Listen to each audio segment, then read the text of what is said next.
Can't do it. We'll do it live. Do it live! I'll write it and we'll do it live! Mister, will you please wake up, wake up, wake up, wake up, wake up?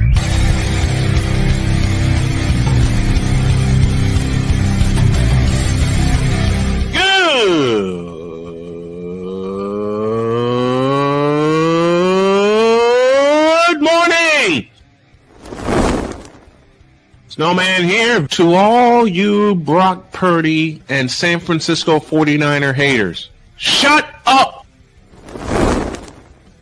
I gotta thank you, Shane. I mean, whatever happened to the games where breaking 100 points was, I don't know, unusual?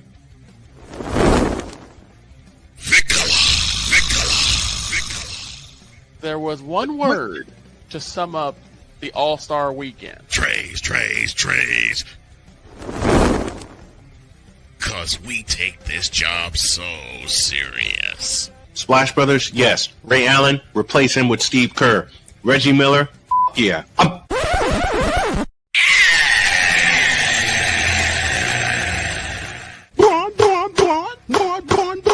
What in the all types of blue hell?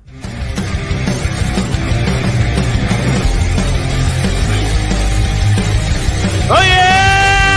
Let's get it, baby!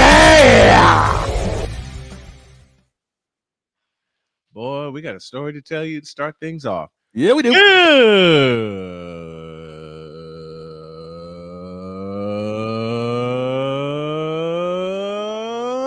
morning. Welcome, and Jen, this is for you, to the Manic Monday edition of Snowman in the Morning. Glad to have you all with us.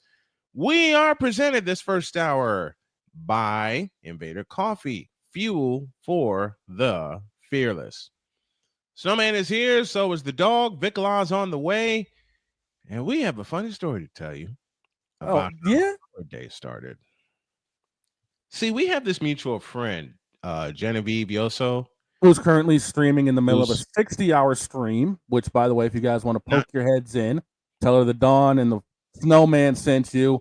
Twitch.tv/Genevieve_Yoso. Not 6 hours, folks. 6T. That's a big old 6-0. Well, discussion happened at the latter end of last week and on into the weekend. Mm-hmm. And I opened my big mouth and I said, maybe I should team up with Don and do one of these openings. Yeah. And a light bulb went off in Jen's head. Not just a light bulb, a full-blown, well, I told y'all to ham it up. You got carte blanche. Go with it. Yeah. I was late coming in here this morning. Yep. Because apparently Jen wanted to start early, which means the dog father got going, which means I got my animals situated, and then I got going. Mm-hmm. So we laid out a skeleton plan.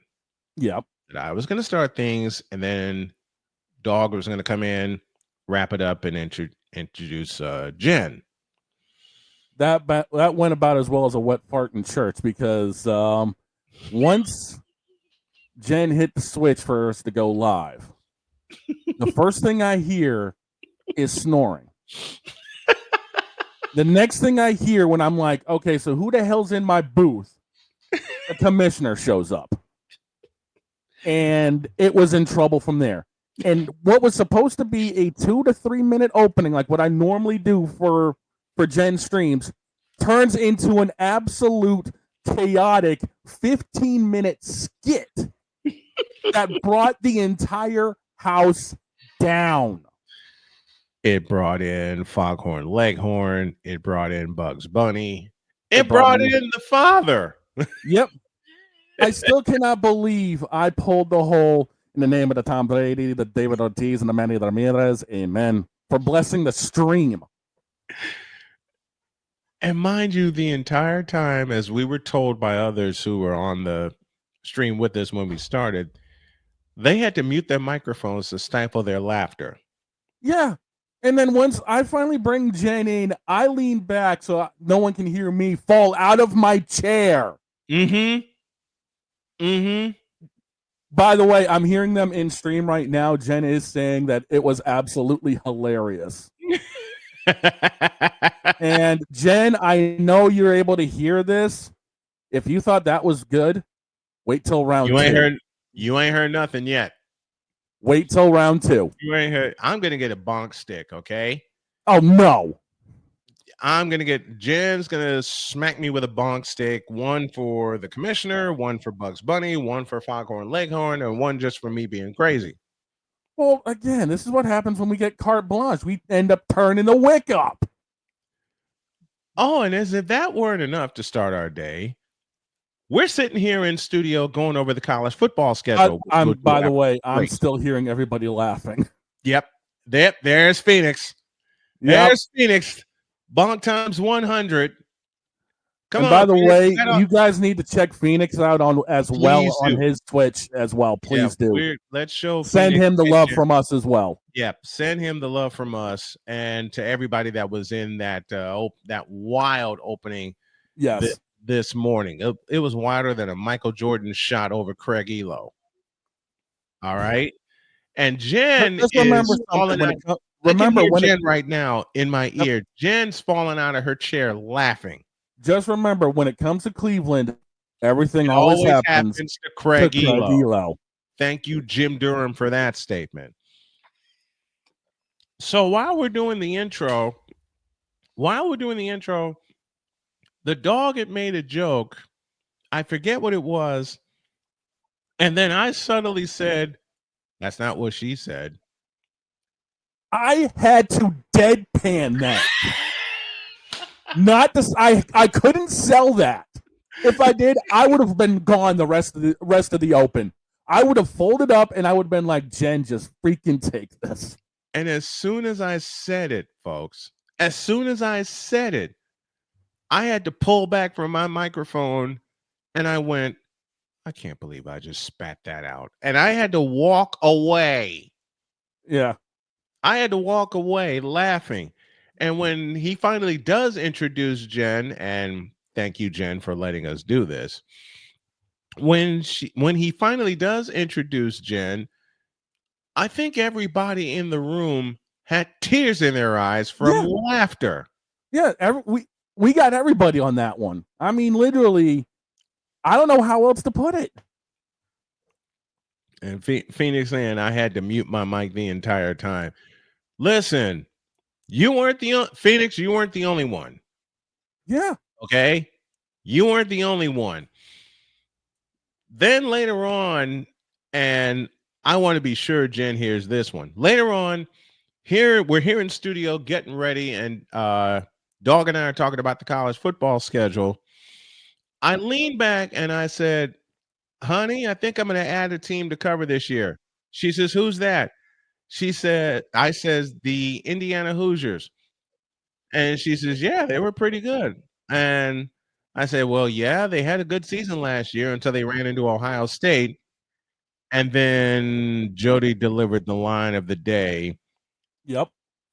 And said, well, everybody runs into Ohio State. Yep. And you wonder why I love this beautiful woman so much.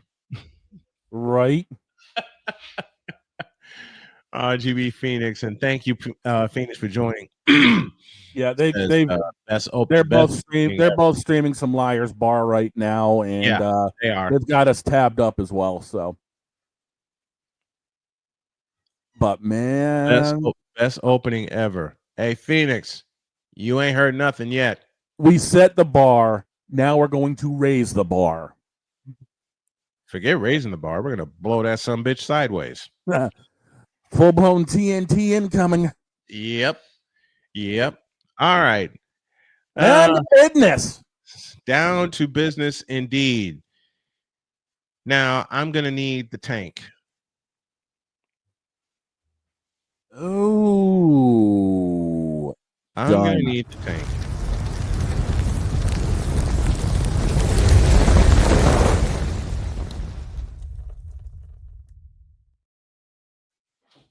I hate to begin it this way.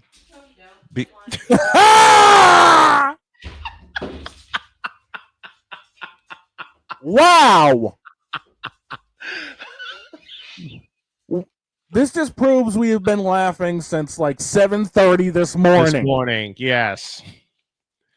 Now, she's right. I don't hate to begin it this way.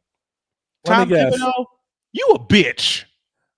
And I'll give you the camera so you can explain why. Done. 3 shots you've had, Tom Thibodeau, to bring a team to NBA prominence. The Chicago Bulls, Minnesota Timberwolves, and now the New York Knicks. And you messed it all up. And yes, I'm trying to refrain from swearing. You messed it all up. Why? Because there's a simple habit that you have not changed, and that's wearing your players down. Yep. We saw it every single trip. We saw it in this series against the Indiana Pacers. And thank you, Pacers. Yep. That's what I said. Thank you, Pacers. And I don't mind saying it. Matter of fact, gentlemen, here's a question to everybody. Who did I say was my wild card at the top of the playoffs? It was Indiana. And who's in the World Championship Series? Indiana. Indiana plays as a team, Tom Thibodeau. Haven't you gotten that lesson yet? You had one of the best point guards in the game in Derrick Rose, and you ruined him. Yeah, that's true. You ruined him by running him into the dirt. That's one of the reasons why he left. I have a myriad of other reasons, but I'll talk about that at a later date. You messed up, Tom Thibodeau, and that comb over ain't doing you any service. You messed up. You lost to a superior team that played team basketball, and except for one game where they did not play at their best, you got walloped. Yeah, they did. Rick Carlisle had counter move after counter move after counter move after counter move. And by the way, Rick Carlisle, I remember your days when you wore number 34 with the Boston Celtics. Yes, that Rick Carlisle, who had hair at the time. That's about the only joke I can make for Rick Carlisle. But hey, I know that. Yeah. Anyway, Tom Thibodeau, when you learn to use your bench, you'll be a championship coach. Until then, you'll just be a good one. And I don't even think I can call you a good one right now. No. 3 shots you've had to bring a world championship to teams, and 3 shots you messed it up by doing the same thing, not using your bench. Period. So, until you decide to improve your coaching style, Tom Thibodeau, which is asking the same kind of miracle from you know who, and I'll explain you know who in a little bit. You get this from me.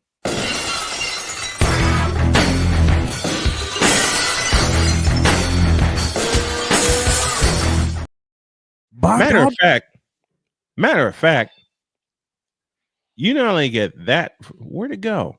You not only get that from me, you get this from me. This has been yet another Beating a Dead Horse presentation. In other words, and no, I'm not going to hate saying it this way because it's the truth and it's been proven. Tom Thibodeau, you suck. Right. You win 1 world championship as an assistant coach with the Boston Celtics, 2008. You were an assistant coach with the New York Knicks under Jeff Van Gundy. And you haven't learned a doggone thing about having an extended, available, usable bench. The only time you learned that somewhat was in Chicago, and you were too afraid to use it in Chicago. Now, there were reasons behind that I'll get into at a later date, but you got to rise above all that, man. And until you do, you get this. This has been yet another Beating a Dead Horse presentation. Now scram. I